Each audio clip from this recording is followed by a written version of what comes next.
Welcome to Home Dad Chat, brought to you by the National At Home Dad Network. My name is Brock, My name is Danny. and we are here to talk about life as stay at home dads. So sit back, relax, and enjoy the show. No, I don't want much. I even love handmade crafts made of macaroni. Come on now, you should know me. Times I might eat too much. No worry about my weight, got the dad bod rocking on me. Sketches on my feet, cargo shorts look good on me. I'm a dad, that's what I do. Hey, everybody, welcome back to the show. You didn't leave. All right, well done, Nope, there, I'm Danny. here. I'm here. We made it through the intro. All Yeah. right. Yoo-hoo!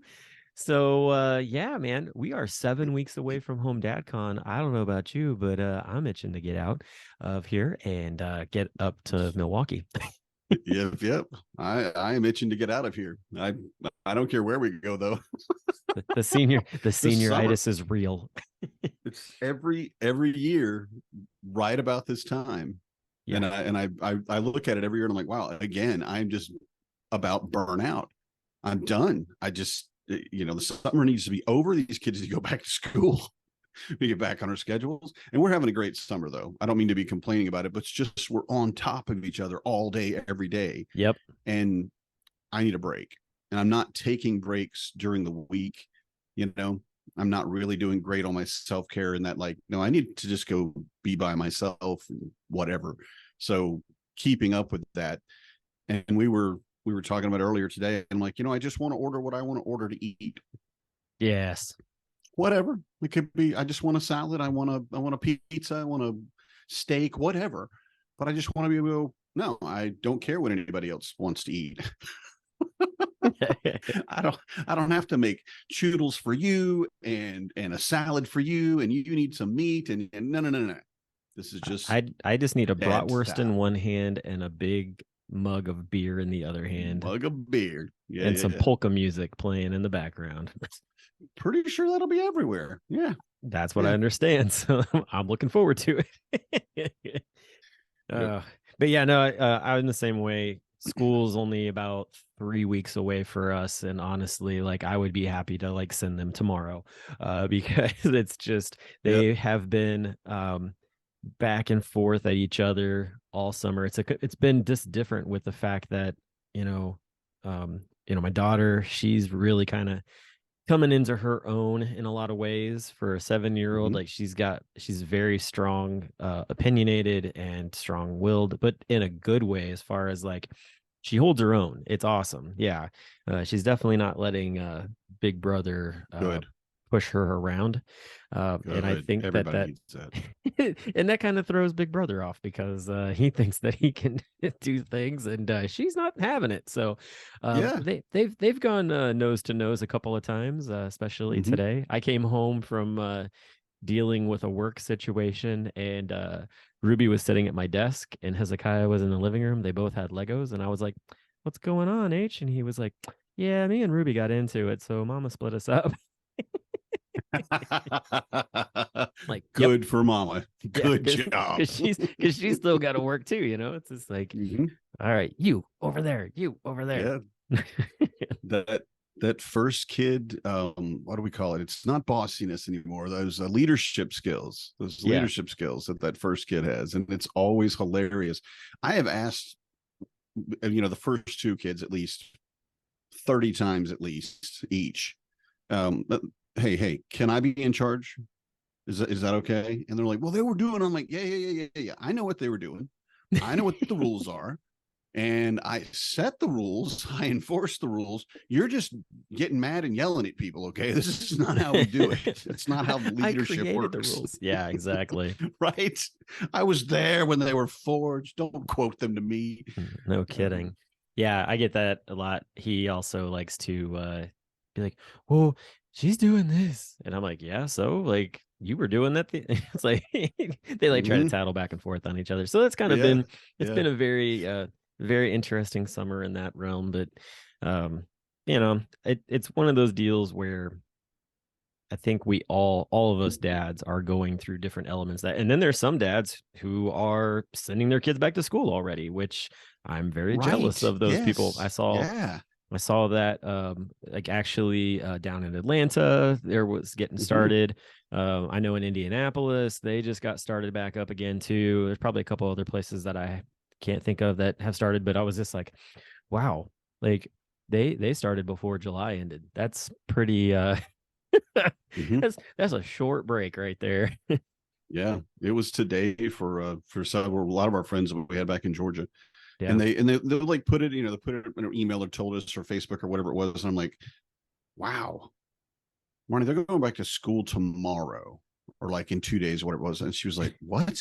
Yeah. Oh, wow. Because that's what we did when we lived there. But Yeah. now that we're here and we're in summer, I was like, we've got a whole month of summer left, all of August. We don't go until September 6th, I think, or 5th, something like that. But the first week of September, we got 4 more weeks. We're going on trips. We've got Yeah. orchestra camp for another 2 weeks. We've got, all these things going on. I'm like, I understand. And I appreciate the year-round schooling type thing where you only get like 2 months off, because it really, your kids do lose a lot in that time, Yeah. And Yeah. I know it makes sense, but just not being in it and looking at it, yeah, I'm jealous. I'll admit it. Yeah. I'm jealous. Oh Okay. yeah. But also I'm like, yeah, oh, I don't know if I'm gonna be ready to send them. I'm just barely buying school supplies, Well, one you of the know? people that I saw was Josh Levs posted that his kids went off to school today, and he was like, "It's silent in this house. I don't even know how to react right now." And I'm Oh, like, I am waiting for that feeling. It so can't get here soon jealous. enough. I know. I'm like, Yeah, right. dude. So, but yeah, so that's what's going on in the world. But tonight we have a special guest, a HomeDadCon speaker, which uh, Mm-hmm. this this person I actually I haven't had too much interaction with him at HomeDadCons, although I know he's very active and has been for Mm-hmm. years with the convention and things. Um, but I'm do you want to kind of give a little background on who we're talking to tonight? Yeah, absolutely. I think it's Derek Tetlow, and he's giving a presentation on dads married to high commitment spouses. And he did that previously and I don't remember if it was Minneapolis or Portland. Now that I'm on the spot, but he did it previously, and it was really well attended. And looking at the studies we've done of our membership and of at-home parents or at-home dads specifically, there's a lot that are married to what you would be considered or that are in a relationship with a high commitment partner. Yes. Oh yeah, there's And plenty of us. right. And it really, and even like there's an entire different group, dads married to doctors. Right. And a doctor is their own world. I mean, their schedule is just overwhelming. Well, Talk about a and commitment, there's dads married to physicians as well, which Mm-hmm. is That would a make different, sense. which is another group. I think Matt Strain's in that one, and yeah, so Mm-hmm. there's a lot of, it's kind of two different aspects of things, because like you get the doctors, and then there's like the physicians, and like I think their categories are much broader as far as who can Mm-hmm. be a part of that. But yeah, I mean, you got to Yeah. have that community, because those guys, and I mean even us too. I mean, our wives Yeah. Right. are Just you and definitely in me. that high Right. committed as well. So Yeah. It's been, I mean, it's been a long road to get to where we're at, but to yeah, where all of that time and Marnie will say this and has said this long enough that I feel comfortable saying it. We wouldn't be here and she wouldn't be in her job where she's at if I hadn't stayed home with the kids. that's our I mean, mantra too. there was just no way. We had to do what we, I mean, I absolutely am glad we did this. This is the best way it could have worked out for our family. But really, we're the foundation of how she can fly, Yeah, how she can go wherever she could get a job anywhere in the world. And we would go and we take care of it and we do the things that we need to do here. And that's really something to remember. But dealing with that day to day of a high yeah, commitment partner and just being like, oh yeah, I got to get up at 3:30 in the morning and take a call from wherever, yeah, or I know I was going to be home Saturday, but I have to do this special training or I have to do this whatever. And the first 100 times it's disruptive and it's irritating and it's, oh, are you kidding me? But okay. but then after a while you either learn to navigate it well, or sometimes you just get, irritated and like, okay, yeah, I'll see you, I guess I'll see you when I see you. Yep, exactly. Well, a lot involved with that, so yeah, go ahead. And two, I was swallowing there for a second. So basically, I think that too, his talk, the topic is going to be really good, I think, for a lot of the new stay-at-home dads as well, who, maybe they're just wrestling with the idea of like, what does this world look like for, this high profile partner of mine to be doing all these things and just balancing our life around it. And that's something I think sometimes can be just, it's a really tight line to like walk and talk about with sometimes, because there's some eggshell topics and that kind of thing that go on with it. So I'm very interested to hear his topic. Even the fact that Corey and I have been doing this for so long, like that would be a talk that I would go sit in on, because I'm always trying to find a new a new little tool to be able to use in this wonderful ever-changing world of being a stay-at-home parent and having a spouse that is very highly committed to her job. So yeah. But yeah, we'll take a short break here and we'll bring Derek on. So just be right back. Become a member of the National At-Home Dad Network, an organization focused on providing advocacy, community, education, and support, connecting with households where dad is the primary caregiver of the children. We do this through our webinar and podcast series, mental health support groups, regular online social events, as well as our annual convention. The National At-Home Dad Network is a 100% volunteer organization. Without the generous support of its members and the community around it, we would not be able to continue the work that we do. Becoming a member gives you access to past convention speaker presentations, the ability to vote for board members annually, and ensures that the organization's fees and bills are in positive standing. Oh yeah, it should not go unmentioned that there is some cool swag headed your way if you decide to become a member. For only $35 a year, your membership provides you with the exclusive content only we can generate, and you'll be supporting an organization that benefits families all around the country and world. By advocating for them, offering them community, providing education and guidance, and supporting them to grow in their parenthood journey. And one last thing, if you contribute $500 or more, you will become a lifetime member.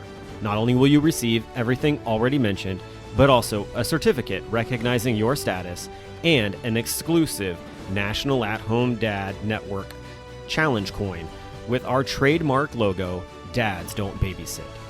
So, what are you waiting for? Become a member today. Right. Hey, everybody. Welcome back from the break. We have Derek Tetlow with us, and I'm excited to talk with him and get to meet him finally and actually have a conversation, because I feel like with other conventions I've been running in every direction and he's there talking to everybody else, and then I hear about all the great conversations people had with him. So welcome to the show, Derek. Yeah, thank you so much. Glad to be here. It's great to be here with you, Mr. Danny. Mr. Danny. Yep. I don't think I'm going to start. I think I'm going to have to start calling it like Mr. Carter. He's got or that. Should I just say Mercer? Here with Mercer. That works too. But yeah, like I said, I haven't really had a chance to get to know you. I don't know, many of our listeners who might know you. Some of them do, probably some of them haven't had a chance to, especially with all the new folks that are going to be coming to the convention this year. So let's start off with just a little bit of getting to know you. Tell us a little bit about you and your family, and just sort of how you got involved with HomeDadCon. Gotcha. First convention was, as it so happens, I had just started being a stay-at-home dad. That was 9.5 years ago. And I was, everybody's encouraging me, saying, there's probably something out there, something for, other stay-at-home dads or whatever, just, peruse the internet. So I started poking around the internet, and as it so happens, 2 weeks from that time that I started poking around on the internet about stay-at-home dads, the convention came up, and lo and behold, it was in Denver, Colorado. So I was like, oh, this is perfect. So because I lived there, and so I went to first convention was, I think, the second Denver convention. Mm-hmm. And then it moved to Raleigh for 2 years, and so that was my first convention. I didn't make it to either of the Raleigh conventions, and I think my next one back was, if I recall correctly, I think that was Portland. Wasn't that after the two Raleigh? I think. Yep. Yes. Yep. Yeah. So Portland, and I was really impressed by that. I mean, I enjoyed the Denver one a lot, and I was like, wow, there's a lot of people out here who are going through the same kind of stuff that I am, because I was a brand new stay-at-home dad. I'd never done it before, obviously, so I was really a blank slate when it came to that. And then Portland, met some really great people. Actually, I think Mark Longbreak, actually, he's going to be on your show, I think, Yeah. in a couple weeks. Yep. Yep. And he and I have become extremely close friends. We met actually at the Portland convention, and so we became friends right after. It took a little while because Mark admitted to me, he said, if you hadn't reached out to me and sort of like pushed a friendship between the two of us, this never would have happened. So he's like, thank you so much. Yeah. And now we speak at least once a week, if not twice a week, on the phone. He's in That's Connecticut, awesome. I'm here. Yeah. And we've really we had a 2.5 hour conversation today over the phone. He actually called me, and we had a great conversation. But so anyway, we that's where we met, and then I've come to every stay-at-home dad convention since then, and it's been great. I've met a lot of wonderful people, and I think the thing that really obviously bonds us is going through the same exact stuff. I mean, like we always say, and I know that it's been said in the mental breakout sessions a lot of times with Lauren, that you're not alone. I mean, we're a big group of dads. We're all out there for support for each other, and you're not the only one that's going through this. There's somebody else, and dealing with kids that just won't, they're driving you nuts, or whatever it is, just that Yep. you're lying to you, or I actually got my wife actually a sign. I think, was it me? No, it was actually her sister. So my sister-in-law got her a sign for her desk that says, "I'm a little person snack bitch." I'm sorry, am I allowed to swear on here? And it is so true, because it's like literally at Love home it. here, like clockwork, at like, it's probably usually about a half hour, 45 minutes after we've just finished lunch. Can we have a snack? Can we have a Yep. snack? It's like, are Yep. you kidding me? I mean, no. But anyway, so it's like, and everybody, you guys are nodding your heads because you guys deal with that too. So, Oh yeah, but I it's am Yep. it's definitely just a been little great person being a snack part bitch. of That's for sure. the. Oh yeah, it's just been great being a part of the whole group, a whole stay-at-home dads group. And I'm Yeah. not quite as involved as I think I would like to be, because I have, besides my number one job of being a stay-at-home dad, I also have a couple little side businesses that I do when, like, the boys are at school and that kind of thing, that I'm doing pretty good at. But they're my number one job. So, and I would not trade this job for anything in the world. It's been Yeah. wonderful. So Mhm. and you say you have a couple boys. What's your family dynamic like? What do you like? Like yeah. So meaning like just like ages and that kind of thing, or just Yeah, like are you married? Like ages of the kids, that kind of thing, you know. yeah, I've got two kids that I'm aware of. And they are both one just turned 7, and the other one is 9.5 and will turn 10 in January. And they're great, doing great at school. And one's the younger one's a pretty good little athlete. He's a pretty good little soccer player. And the other one is actually he's actually not a bad basketball player. So, and we've been doing that with each other. We actually got a basketball hoop for the boys, one of Yeah. those portable ones, that you can move and up and down.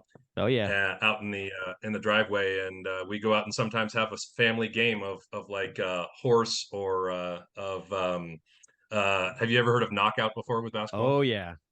Oh yeah. Yeah, Yeah. I yeah. grew up in So we Indiana, play man. knockout So too, and I'm yeah, from, it's I'm so from much fun. Indiana originally. So I was, as some people Oh, say, I was okay. born with a basketball in my hand, kind of deal. So that's usually what I they tell have to say, everybody. one of the best basketball movies ever created, Hoosiers, was just, oh my You God, that was you an are not unbelievable wrong. movie. Yeah. Yeah, I live and die by my movies. I mean, my shirt says, I don't know if you could see it there, but it says I speak Yep. fluent movie quotes, and I my whole life is a movie quote. So, but My wife anyway, is very much like that with me. She always gets after me. She's like, "You have so many movie quotes." So I feel your pain on that one. well, my wife always says that I have about a grapefruit sized thing, part of my brain that is just movie quotes, and then other worthless information. So, and but my wife actually, works full time. She is an actuary. Real simply put, an actuary is somebody who um most people know like actuaries as insurance tables. Insurance companies will use actuarial tables to determine life insurance rates. Like you're 35, non-smoker with a history of kidney disease in your family, so you're going to pay X amount for life insurance. But what she does is that she values pension and retirement plans for large companies. So they just get through saying, "Oh, you have enough money in your accounts. You don't have enough." It's really really sexy stuff. I mean, every Mhm. time that she talks actuary stuff, it's just like, "Oh, babe, I have to have you now." Right here on the table. Please talk about life Yeah, insurance. hopefully the boys aren't there. Just a little more. Oh my gosh, that's hilarious. Boys, go But, play basketball. Go play basketball. Go play basketball. We got something to do. But we have a really really good family, and luckily my wife is able to work from home. She used to be 1 day a week, and then COVID hit, and now it's 1 day in the office a month, if that, and the rest of the time is at home. But I hear constantly when the boys need something, they can't find me if I'm, doing whatever, taking a nap or something. I'll get a text from my wife. I'm on a call. You need to come and deal with them. It's like, okay, yeah, I got it. Geez, I'm on a crapper or something. Right. I just needed to poop. I just Yeah. needed to poop. Right, no kidding. Yeah. Yeah. Yeah. So that's very very typical of, I'm on a call, or I just have to. I just need 90 minutes because not 90 minutes. I need like 90 seconds. I just have to send this email. And it's usually because dinner is a really big deal for my family, and she sees it as really really important, but that is of utmost important to me, having a meal. It's rare that we don't have a meal together, all four of us. Yeah. So that's really big for our family dynamic. And that's the time to be able to find out how everybody's day was and talk about the day, and in between, like, Nate, will you just sit down please? And so it's in between that. But yeah, like dinner's a really big deal for us, and meals in general. And we've actually instituted a game night once a week, Nice. and the big one is Uno. The kids have really gotten into Uno, and I really enjoy it too. We played a game last night at my sister-in-law's place. My niece just taught it to us, the whole family. It's called Crash. Have you guys ever heard of it? Mm-mm. No. No.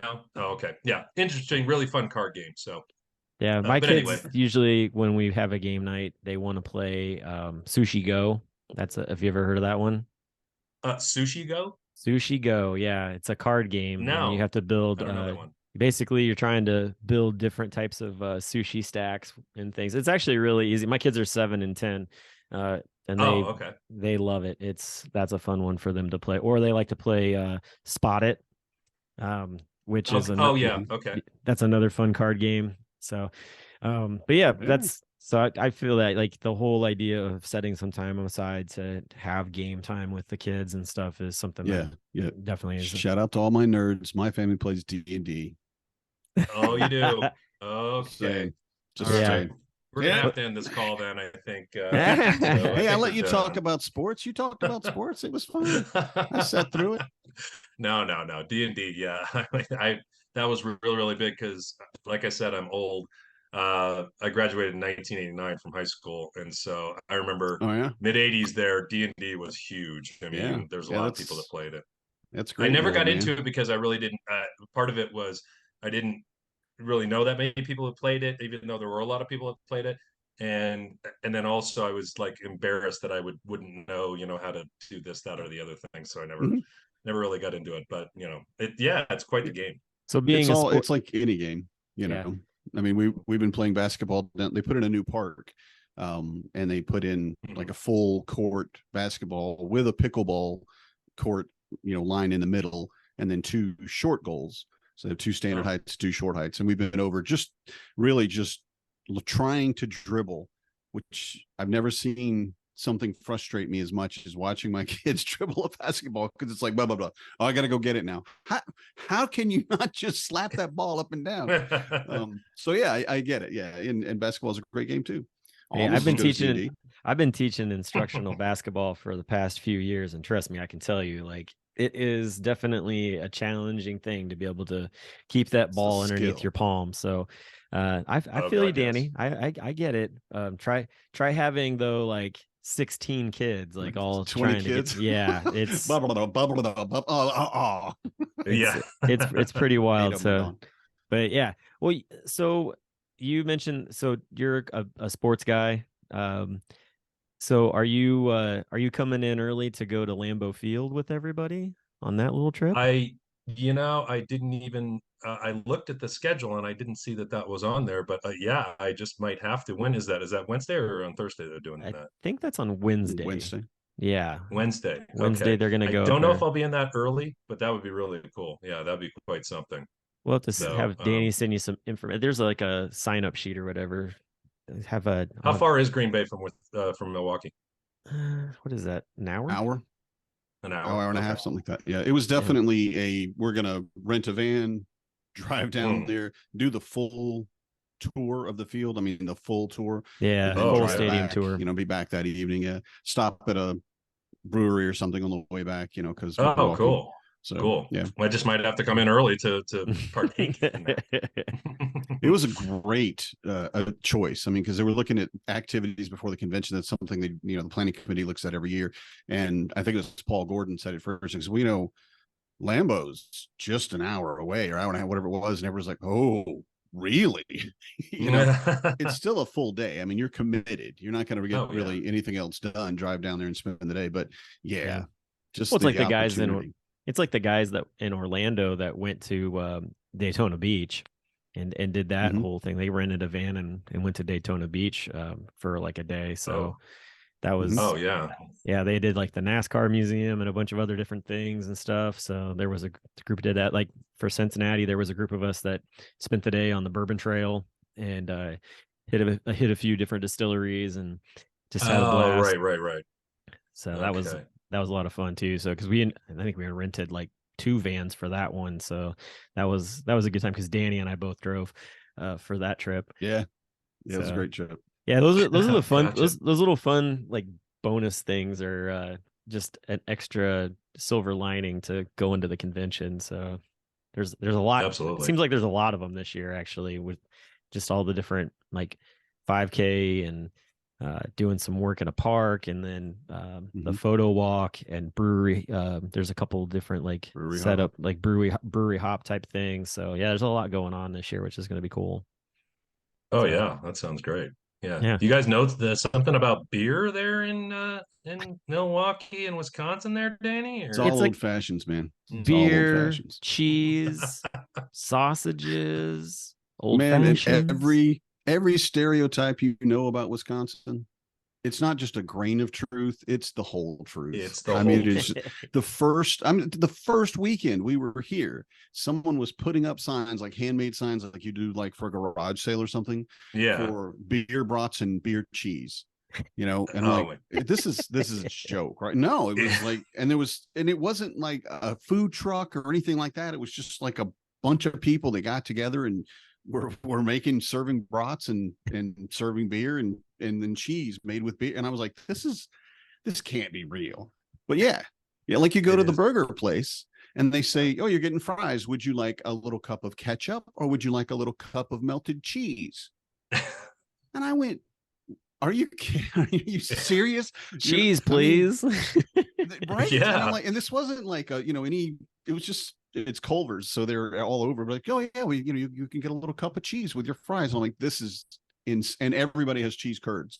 Oh yeah, I'm Everybody coming. has cheese curds. That's that's a thing that's really Crazy. interesting is not everybody really understands. Oh, it's just like like mozzarella sticks or something. It's like Oh no, cheese no. curds are different than that. They really And are. I didn't have them up for the first time. I had them like just probably 5 or 6 years ago, and oh my god, it was at Culver's. They have Culver's here, and it was Yeah. awesome. Oh my god, it was so Squeaky cheese, Right. man. That's good. Oh Squeaky yeah, cheese. yeah, Yeah. with squeaky the cheese. your teeth kind of like My We in-laws in Minnesota, when we go to visit, they said, "Did you bring us any squeaky curds?" cheese. I'm like, "No, I didn't bring you. Why would I bring you curds?" And they're like, You're like, get back over to your side of the state. "The Go. Wisconsin curds are the best. You got to bring us the squeaky cheese." And I didn't even know what they meant by squeaky cheese at that time. I'm like, "Okay, I got you a bag from like the grocery. Oh, these are great." I'm like, "It's just The cheese." But the like you best said, I was ones. thinking I think it was like mozzarella sticks. No. I learned my Mm-mm. lesson. I learned my lesson when I went up to Minneapolis.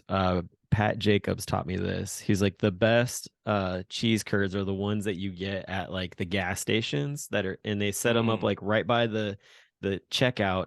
Those come in fresh Right every next to the single. gas station sushi. No. Oh my gosh. No.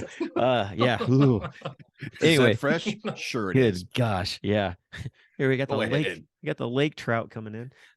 Right. But no, seriously though, like they'll have like a little space there where they have them sitting, and literally some guy from down the street, like he drives around the area dropping off, bags of cheese curds at different like little Mhm. gas stations. And we stopped at one, and sure enough, I was like, Wow. what is this? And he's like, "Oh, dude," he's like, "You got to get a bag of those." And I did not regret it one bit. It was so delicious. Oh, they are so good. Surprisingly good. Yeah. Well, I have to ask you then, Brock, how long did it take you to get into Cincinnati chili then? Oh, I was in it from the get-go. That was You were? yeah, Okay. so when I was in high school, I came down here to visit some friends, and yeah, pretty much been eating Skyline chili ever since then. So my wife hates Oh, it. that's right. Skyline chili. Okay, Yeah, right. yeah. So Right. my wife is not a fan of it, but I'm a big fan of, like, anytime I'm like, oh, I can go get something for myself, like from time to time, like I will just go get Skyline. And actually, just recently, a buddy of mine started like working for them. He goes around to all the Skylines and like fixes things. And so Okay. we've met a couple times at Skylines and had he's like, it's on me today. I'm like, sweet. Isn't the key ingredient in that is cinnamon, right? Cinnamon is in the Cinnamon chili, and some right? chocolate, actually, yeah, in the chili. So Chocolate. I a did little bit not of know that. chocolate. Okay. Yeah, there's a little bit of chocolate in it as well. Oh, So okay. And yeah, then served over spaghetti. served over spaghetti. Yep. Yep. Okay. So Okay. I've yeah. never been that high. Well, the other big, I well, have the put other some big, Then you weird haven't been stuff high enough, together. it I sounds have like. put some yeah. weird stuff together, but when we went to Cincinnati and they're like, "Oh, your house is running," I'm like, is that spaghetti? Really? I mean, that's literally spaghetti. Yeah. Yeah. Yep. I'm too old, man. I can't make this many. No, I can't change this much. I can't do that. I Well, the have to other, It's say it does. It takes a little bit of getting used to, yeah. and it is. I mean, because it is. You think about the flavor combinations. Go what? I mean, Hmm. cinnamon and do okay, you the need me to cinnamon bring and you? the Do you beef. need me to bring you a can or two of it when I come up? You just might have to Is the it in a convention. Yeah, can? Is it yeah. in a can? I got That's you. even I got you. worse. I got you, Yeah. Derek. I got you. A Cool. can of chili, man. That ain't even, no, Yep, that's how it no. comes. It's all good. A Well, canned the other chili. the other big thing in Cincinnati is geta, which is like a sausage and oat mixture. I don't think they served it at the convention in Cincinnati, but they have like a whole Sausage and fest oat.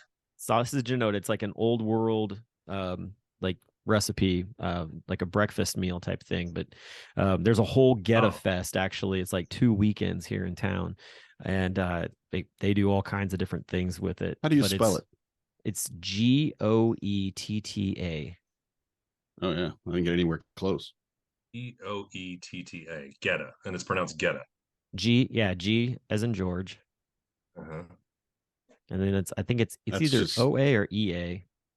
Okay. a EOTTA. German breakfast sausage. Yes. Huh. It's really tasty. Pork, beef, steel cut oats, fresh onions, and Well, spices. if anybody knows is listening to the podcast that is from Philadelphia, my dad was from there, and scrapple was the big thing, and I loved scrapple. You guys know what scrapple is? I do. Is I've heard of it, but I that's don't know what it it's is. scrambled eggs, cream cheese, and usually salmon is the one that we make here. No. Not even close. Wow. Okay. That's not even close. My bad. No, Tell us what you're Scrabble wrong. is. You should feel bad. Scrapple is it's a spicy like breakfast sausage, and it comes in like a block, and it's kind of like when you get a gyro, the Okay. same kind of thing. And so you kind of slice it off and then you fry it up. And That sounds like it's Geta. like spicy kind of sliced sausage, and it is Yeah. really, really good. That sounds like But Geta. that's Philadelphia scruffle. I don't know about Okay. what you I don't know what you were doing, but don't ever call it scrapple again. Okay. Now I know. Yeah, the people are from Philly are probably going to have a talk with you, Brock, at the next convention. So Come It's all find me. good. That's all and good. politely, very polite. Just like, hey, buddy, let's I sit don't down know. for a minute. I've not heard people from gonna eat Philadelphia this. being very polite. That's all I got. I'm sure they are. I'm sure they are. Yeah. So we're all over the place tonight, which is awesome, and I love it. But Yep. I'm going to be the person that puts us back for the first time ever, puts us back on track, because I do want to talk about your presentation, because you did your presentation previously in Minneapolis, was it? Correct. So I couldn't remember Minneapolis or Portland. Okay. Correct. And it's really a very important subject, I think. And Brock and I talked about this a bit in the intro, so I won't belabor it. But especially, we're looking at having a lot of new stay-at-home dads coming in both to the organization, and they'll be at the convention too, and looking at how much time your partner is going to take to do whatever job they're doing. And we mentioned like being married to a physician or a doctor or something like that, and they're going to be out there. Even my wife and Brock's wife, odd times for phone calls, you're supposed to be off work and you're still working, and a lot of things like that. So we do want to talk about that, because we both feel that it's very important for the organization, and for any at-home parent to understand what it's like and how to navigate it. So if you could just give us kind of an overview. We of course don't want all your bullet points or your PowerPoints on this screen, but just give us an overview of what that's about. Okay. Yeah. Like To just give you a little taste, it's being married to a high commitment spouse is it takes a lot of effort, and it takes a lot of time, patience, and I think that's the big thing. And my wife hates it when I give her the roll in my eyes, like if I have to do this or that. And like one of my big pet peeves, I've started to kind of live with it, is that because I do all the cooking in the family, and I really enjoy cooking, is that when it's time for dinner, I've started to give her a sort of like, okay, babe, 10-minute warning, and then we're having dinner. And she'll usually appreciates that, and I've just started doing that probably in the last 6 months or so. I give her a warning because she really appreciates that, as opposed to, babe, dinner, and she's right in the middle of sending an email or something like that. Right. But I think the challenge is really, my wife, for instance, I mean, we'll talk specifics here with my wife, is that she is very, very, very good at what she does. She's excellent at it, and she's one of those kind of classic overachievers, to where even jobs that she's hated, she's been excellent at. And I hate her for that, damn it, because I'm kind of the opposite. Don't put my heart, if I don't like a job or I really, really hate it. Oh, here's my son. Hey, bud, can I get back with you in just a minute? It's dinner time. Okay, all right, I'll be down in just a little bit. That's my call for dinner. It's all good. But the big thing is, where was I? Oh, saying that she's really good at her job. And it's time for dinner. If I spring it on her, she's very, very good at what she does. And a lot of the time she's right in the middle of something if I spring that on her. And, I'll say, okay, yeah, we got dinner in like, 10 minutes, come down. And then 20 minutes has passed. And then I, call up to her, hey, dinner, we're all waiting here for it. Yeah. And that kind of annoys her. But at the same point, she knows that I already gave her the warning that, is it really that important that you can't, Mm-hmm. cut your day 5 minutes short or something like that. So it's learning how to sort of like understand that she's got a big commitment. She's the breadwinner. She's the, bringing the money in. But at the same point, we got the family too. And, Yeah. that's important. And meals, like I said before, are extremely important in our family, as a time to sort of unwind, find out how everybody's day was. And so it learning like little stuff like that, like also I think, and I'm going to touch on this in my next breakout after, which is basically how to maintain a healthy relationship with your spouse. Is one of the things is understanding what their love language is, and Mm. for them understanding what yours is as well. For instance, for me, I mean, there's 5 love languages, and maybe you guys can help me remember. They are acts of service, like words of Words of affirmation, affirmation. Mm-hmm. Physical physical touch. touch, Mm-hmm. um, Gift giving. gifts, Mm-hmm. Gift and giving. what's the fifth one? Oh no. Quality time. Oh yeah, yeah. And my number one is quality time. So given us not making much money and she is around all the time and we get to spend time with the family, that's real big for me. For her, it's acts of service. So if I, completely clean up downstairs and vacuum and that kind of thing, that is, that's her love language there. In her mind, I'm just like, doing the Lord's work, if you will, Mm-hmm. or I'm really, really speaking to her, saying, oh, I care enough about that. I did this, I vacuumed the whole house or whatever it is. So understanding that, I think, is really, really key, especially with a high commitment spouse, to understanding those little things and like love languages, and not getting frustrated when they have to work late. If it's a constant kind of thing to where it's like every single night and they're working late into the night or something, that's when you got to sit down maybe and have a little talk, and just talk to them, discussion, saying, you know I understand you got to work, you got to bring in the money, but there's a point where, I mean, the family is not being neglected, but we need to be, more, you need to a little, at least put a little more effort into the family. Yeah. And because I've had previous spouses, not previous spouses. I'm sorry, I just We're gonna edit that out. friends. That's all right. That's all right. I have previous spouses. No, It's fine. It's fine. this is my only spouse. She's my number one, and one and only That one she knows so of. far. Yeah, She's on the other to side of the door where, listening in, like, what?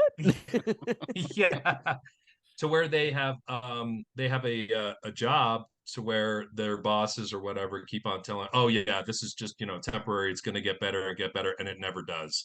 Yeah. And like 6 months later, they're still working 80 hours a week or something like that, and it's really affecting, because it's really affecting the family. And so that's maybe a point where you need to sit down and discuss, can you talk to your boss, because this is really, really affecting us. I'm sick and tired or whatever of being, pretty much a single parent because you're working all the time. Or something like that. And you don't have to go into that discussion being, adversarial about it or Yeah. really upset, but we see, you need to start standing up for yourself, because, and I did, Claire sometimes has, my wife has issues with that, with standing up for her work rights, if you Mm-hmm. will, and going, yeah, I understand this is a busy time of year or whatever, but, it's been 2 months and, I'm putting in 60, 70 hours a week, and this is really affecting my family, and we need to do Mm-hmm. something about this. So, and like I've always said, and I said before, I'd much rather we make less money, but she's not working as much, and we have more together time, then she's making a crap ton of money, but she's working 80 hours a week. I mean, sorry, but there's just not enough money for that. It's just, Mm-hmm. if I never get to see my spouse, then I'm Yeah. sorry. The money Yeah. is just not important when it comes to that. So, but anyway, so I've kind of ran off a little bit at the mouth No, there. I think you're right in line with what we kind of were hoping to get about your presentation. Communication, and definitely we've talked about it before. Knowing your partner's love language, knowing how your partner says "I love you," is incredibly important.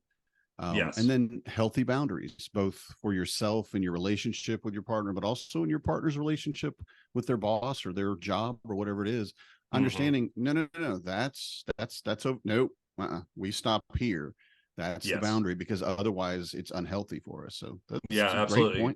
Great points. Yeah, and on God bless her, Claire has actually said to her boss, she said, I need to cap it at like 50 hours a week. I can't be working over that. Or I think it might have been 45 or something like that. Mm-hmm. And her boss said, yeah, okay. And, it's not going to change right away, but, it will change. And it has gotten better.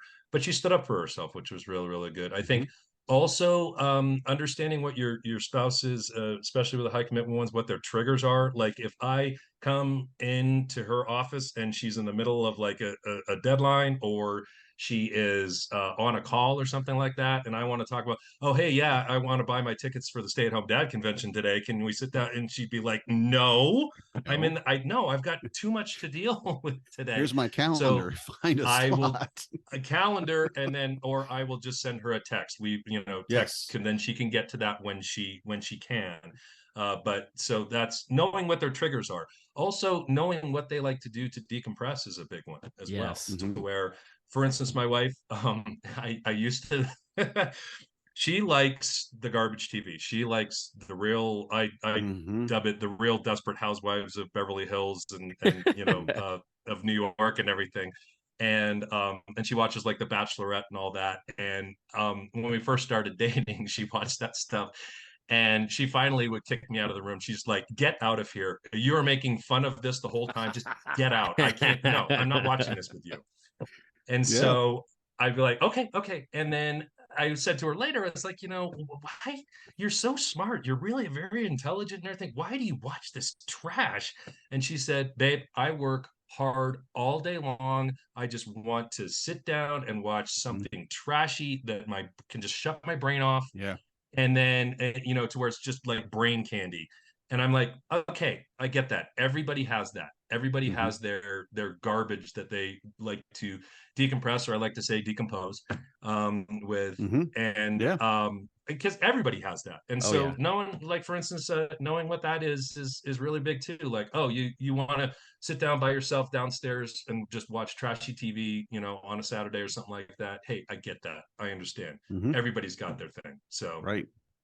That's good to know, though. Yeah, it is very, very similar situation here. And my wife watches stuff. It's usually cooking shows, and then that they're the crew of a ship or whatever, like a super yacht. Yes. And they below decks. Below deck, yeah. She's always on. I'm like, are you watching this because you want to feel smart? Because these people are ding dongs. I mean, she's like, I don't know. I just, but like you said, she needs that decompression. She needs that time for her brain just to settle down and veg out and just, just rot a little bit. And we say brain candy too. She'll look at it and go, "What's brain candy?" I'm like, yeah, let's do it. Do you guys have shows that you watch together? Yeah. We have a lot of shows we watch together, but they're generally a little more intelligent or needy. Our show, because I'm with kids all day and my brain is rotten all day long. So at the end of the day, I don't want to listen to somebody smart. I want to listen to somebody that knows their ABCs. I don't want to listen to Bluey all day. It's exactly. So but what about you, Brock? So my wife and I definitely have shows that we like to watch together. Outlander is probably the biggest series that we enjoy. Which I've heard of it, but I've never. They're on their final season right now, and we're waiting for it to finish so that then we can like subscribe to Stars and binge watch it basically. Isn't it about vampires or something? Or no, it's it's time travel. It's time travel. It's okay. basically about a woman who she goes through the stone in Scotland, and ends up like 200 years back, and she can travel back and forth through it. Actually, anybody can with a certain item. And so in this newest season, like they are in America. It's like right around like the Revolutionary War. And so I mean, it's really interesting, just the different areas to it. But there's a whole bunch of books on it as well. And it's very her captivating. husband in the modern times, the actor, plays the worst, most evil person in the world when she goes to the time when she goes back Yes. Oh my God. same, I mean, same person. And they say that, like, this is, you look exactly like, you know, he looks exactly like my husband. And she loves her husband in the modern times. Because it's his like relative, actually. It's his ancestor. Yeah, is what it is. Okay. And can you imagine that first season of Outlander actually has probably one of the most like gruesome, like sexualized scenes I have ever watched in any show or movie in my entire life. Really? I mean, it's so very intense. triggering. It is very hard to watch. And actually, like, I don't even think we watched the whole thing because it is just so graphic. And it's so well done too at the same time. And so it's almost like one of those things where it's like, I want to watch, but I don't want to watch. You're like, What we watched have you ever seen or heard of the show Billions? I haven't watched it, but I've seen it. No. Yeah. I know what it is. The first the first scene of the first episode, you're going like, what the F is this? What is this? And if you can get past the first scene, it's a really good show, but it was like, ooh, you know, like sounds like the first episode of The Boys. I gotta finish that. I started like the first few episodes, and I gotta get back into that episode of The Boys. Every single episode of even the cartoon they made of it, everything about The Boys is messed up. Yeah, exactly. I love it. Don't get me wrong, but it is absolutely, you like, Marnie's never watched it. My wife Marnie, she's like, oh, do you think I'm like, no, you would not like this at all. This is not where you want to go. That's my wife's the way I am. I'm sorry, go ahead. Sorry. So my wife and I's biggest thing though is period piece type shows. So anything that's kind of from that realm of just back in the day, like the whole the pre-Yellowstone, like the 1883, the 1923 that they came out with. We really were big fans of those. We were watching Downton Abbey, like all those types of period piece stuff. Like that's our bread and butter. Like we'll sit down and watch that and just enjoy it. Oh, I gotcha. Yeah. And what you're talking about, Danny, it's that's the way I feel about I really got hooked on Game of Thrones. And love Game of Thrones. Yes. Yeah, and Game of Thrones, but my wife would absolutely hate it because she will not watch it. And I think there's like 4 rules I came up with not rules, but sort of like things.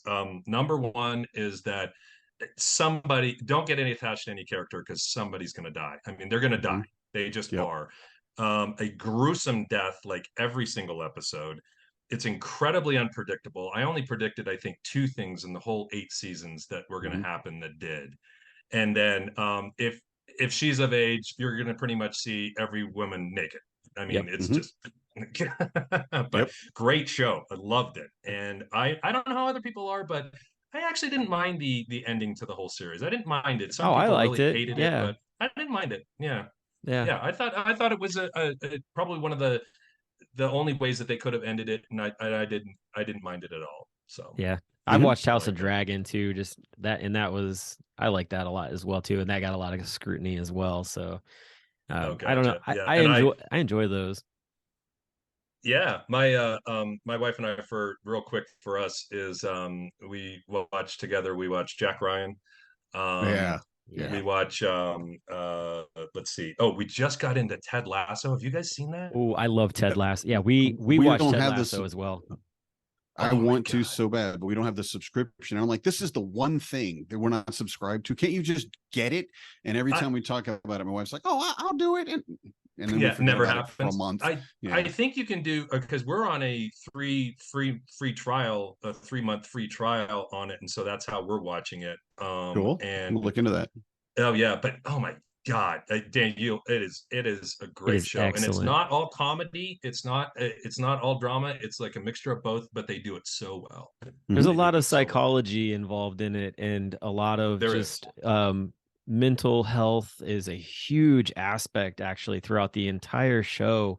Ted Yes. Lasso is somebody who deals with anxiety and panic attacks, and Yeah. they do not shy away from it at all, and they address No, it up front, and they I love don't. it. Like that's yeah. So I'm a former like soccer player, and I love soccer actually to like the fullest extent. And so you get that element of it, but there's so much more going on with that show that my wife and I both sat down and we really got into that as well.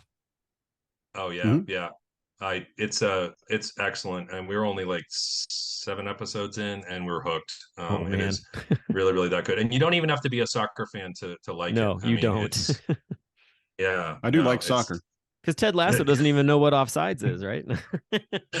right. Who does? I'm sorry. Who does? Every Yeah, time somebody yeah. tries to explain it, like he was offside. What does that mean? Uh, well, they just were. So, but no, yeah, it's Ted Lasso has been recommended.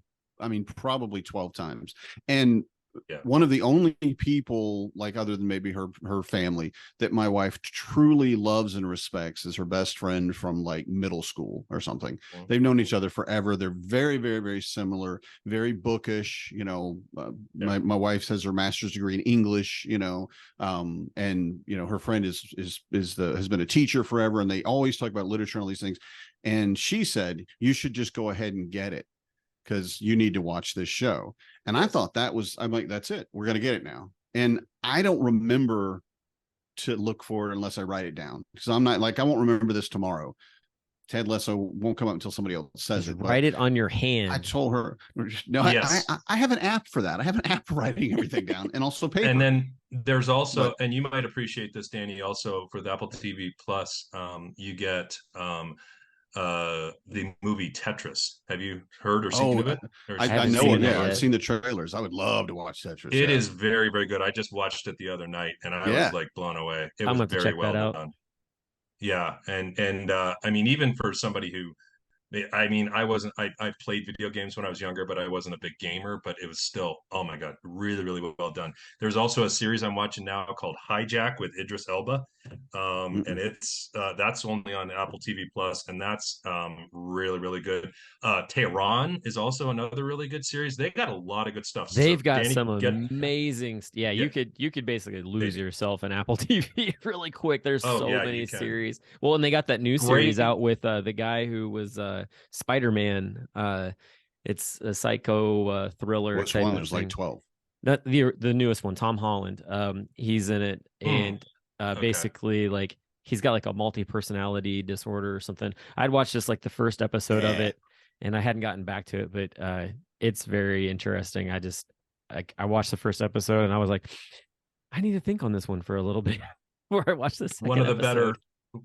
one of the better World War II movies I ever saw also was Greyhound with Tom Hanks, and that's only on Apple Hmm. TV That Plus. is, yeah. It's Well, good. in the Yeah. Will Smith movie, was it Emancipation? I think is what it is, or something like Oh yeah, that. is that That's on Apple. only on Apple TV Plus? Yep. Oh, okay. Yeah, that's on there too. Yeah, So it's loaded with all sorts of it's Yeah. stuff. But man, I know this isn't a movie and TV It podcast, sure so was great sorry to to get. bring you on and talk about your presentation for 3 minutes.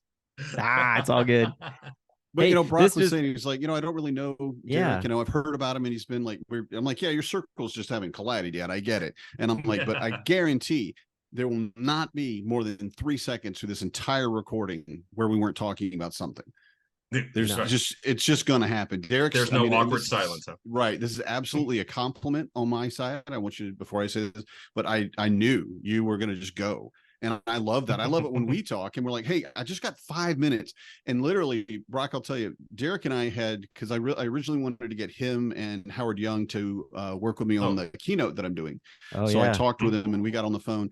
After I think our second call, we both like, okay, so no, I only have 7 minutes. No. We cannot. I don't have enough time to talk because we're not going to stop. We're just going to go. Yeah. We literally had to say, no.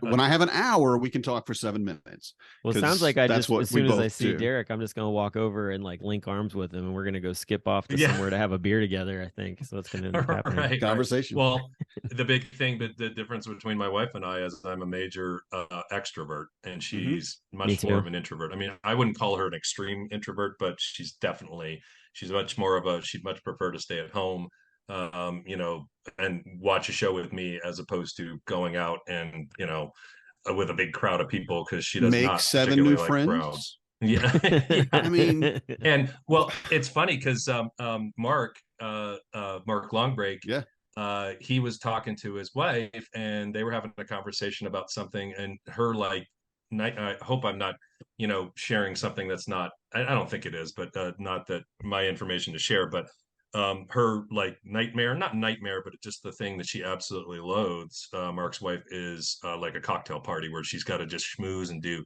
small talk, and she has to do that sometimes because she's a doctor. And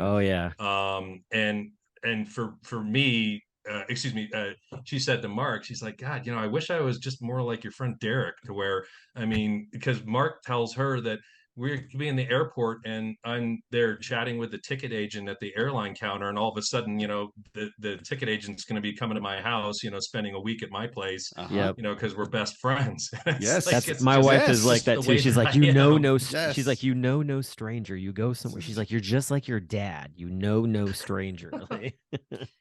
Yeah. Nothing wrong with that. Nothing wrong with that. Hey, I'll tell you what, man, I've met some great strangers, and I've benefited in all kinds of interesting ways from getting to know those people. And that's how introverts make friends. Is an extrovert comes up and adopts them. I mean, I've met so many people. I'm like, come on, we're gonna go get cheeseburgers. Let's just go. Mark is much more of an introvert, and I'm much more of an extrovert. But I think, we, like I said before, if I had never pushed for the friendship, he said, this never would have happened, because I wouldn't have reached out to you. And that's such a great thing too. And I feel like that's something that both this organization, dad groups, and things like that really does, is allows for that to happen, and almost organically in a lot of ways. Like, I know guys in my dad's group here in town that have sent me messages before, and they're like, so thank you so much for like starting this group. Like, I actually met this other guy, we're like really good friends now, and we hang out and do things together. And I would have never had that had this not been around. And I'm just like, awesome. That makes me so happy to hear that. Multiple stories like that. Yeah. Absolutely. And you hear that at HomeDadCon all the time. Yeah. All right. So because you're a lot of times come from the same situation. Doors open. It's time for dinner. I say, We've kept you too long. We have kept you too long. Oh man, you got the second one too. You got them both. There's another one behind you too. I'm sorry. That was me coming in. Just tell him it was sorry. No. That's okay. I guess I'll end this with just saying that I'm also excited about my other presentation, which is maintaining a healthy relationship with your spouse. And I mean, some of this stuff there's a little bit of crossover there, but doing things together, and thank you, Danny, for one of your suggestions, having a date lunch once a week. And that we started doing that, and it's great. And actually, Claire is the one who pushes me. She's like, oh, okay, we had this scheduled for Wednesday. Can we move it to Thursday or whatever? And I'm like, oh God, I totally forgot about that. But we put it on our calendar, and it's great. Yeah. So awesome. Love it. Awesome. All right. Well, hey, Derek, thank you so much for coming on the show, and we look forward to seeing you. It's 7 weeks away, man. We'll be able to see each other in person. So it's going to come quicker than maybe some of us are ready for it. I don't know. I think Danny and I are definitely ready to be there already. So, but thank you so much. Absolutely. I'm looking forward to. Yeah. Thanks for the invite on the show, guys. Definitely. You have a good one. Okay. Good night, everybody. Bye-bye. I'm a dad, that's what I do.